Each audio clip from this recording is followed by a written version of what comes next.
2 शमूएल अध्याय 6। नंतर दाविदाने पुन्हा एकदा इस्रायलातले 30,000 निवडक पुरुष जमा केले। यहुदातील बाला येथून देवाचा कोष आणावा म्हणून दावीद आपल्या जवळच्या सगळ्या लोकांस घेऊन गेला। करूबारूढ असलेला सेनाधीश परमेश्वर ह्याच्या नामाचा हा कोष। त्यांनी देवाचा कोष एका नव्या गाडीत ठेवून टेकडीवरील अबिनादाबाच्या घरातून बाहेर काढिला। अबिनादाबाचे पुत्र उज्जा व अह्यो हे दोघे ती नवी गाडी हाकीत होते। त्यांनी देवाच्या कोशासहित ती गाडी टेकडीवरील अबिनादाबाच्या घरातून बाहेर काढिली। अह्यो हा कोशापुढे चालत होता। दावीद व इस्रायल घराण्याचे सर्व लोक देवदारूच्या लाकडाची नानाविध वाद्ये आणि वीणा, सारंगी, डफ, डमरू व झांजा परमेश्वरापुढे वाजवीत चालले। नाखोनाच्या खळ्यापाशी ते आले तेव्हा बैलाने ठोकर खाल्ली म्हणून उज्जाने कोष हात लांब करून धरिला। तेव्हा परमेश्वराचा कोप उज्जावर भडकला। त्याच्या ह्या चुकीमुळे परमेश्वराने त्यास ताडण केले व तो तेथल्या तेथे देवाच्या कोशापाशी गतप्राण झाला। परमेश्वराने उज्जाला तडाखा दिला म्हणून दावीद फार खिन्न झाला। त्याने त्या ठिकाणाचे नाव पेरेस उज्जा हनन ठेविले। ते नाव आजवर चालत आहे। त्या दिवशी दाविदास परमेश्वराचा धाक वाटून तो म्हणाला, देवाचा कोष माझ्या घरी कसा आणावा? दावीद परमेश्वराचा कोष दावीदपुरात घेऊन जाण्यास कबूल होईना। त्याने तो ओबेद अदोम गित्ती ह्याच्या घरी एका बाजूस नेऊन ठेविला। परमेश्वराचा कोष ओबेद अदोम गित्ती ह्याच्या घरी 3 महिने राहिला। आणि परमेश्वराने ओबेद अदोम व त्याचे सर्व घराणे ह्यास बरकत दिली। परमेश्वराने ओबेद अदोम ह्याच्या घराण्यास व त्याच्या सर्वस्वास बरकत दिली असे दावीद राजास कोणी सांगितले।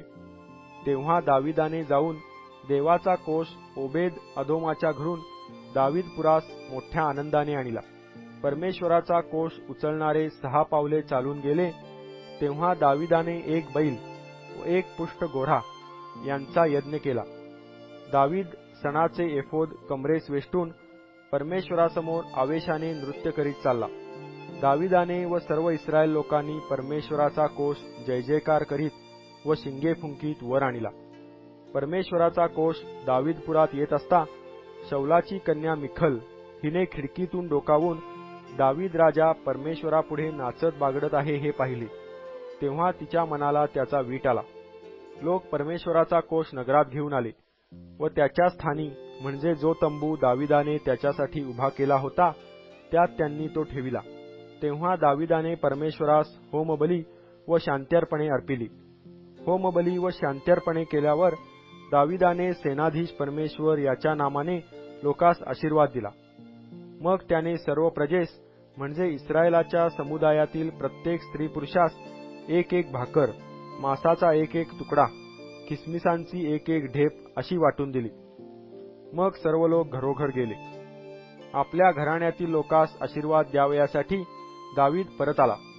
तेव्हा शौलाची कन्या मिखल दाविदास भेटाव्यास बाहेर आली व त्यास म्हणू लागली, एखादा हलकट मनुष्य उघडा बोडका होतो तसे आज इस्रायलाच्या महाराजांनी आपले दास व दासी ह्यांच्यासमोर आपले शरीर उघडे केले। तेव्हा इस्रायलाचे महाराज आज किती वैभवशाली दिसले। दावीद मिखलेस म्हणाला, ज्या परमेश्वराने तुझा बाप व त्याचे सर्व घराणे यांच्याऐवजी मला निवडून आपली प्रजा इस्रायल हिच्यावर अधिपती नेमले त्या परमेश्वरासमोर मी नाचलो आणि परमेश्वरासमोर मी नाचणारच। मी याहूनही तुच्छ बनेन। मी स्वतःच्या दृष्टीने हीन होईल, पण ज्यास तू दासी म्हणतेस त्या माझा आदर गौरव करीतील।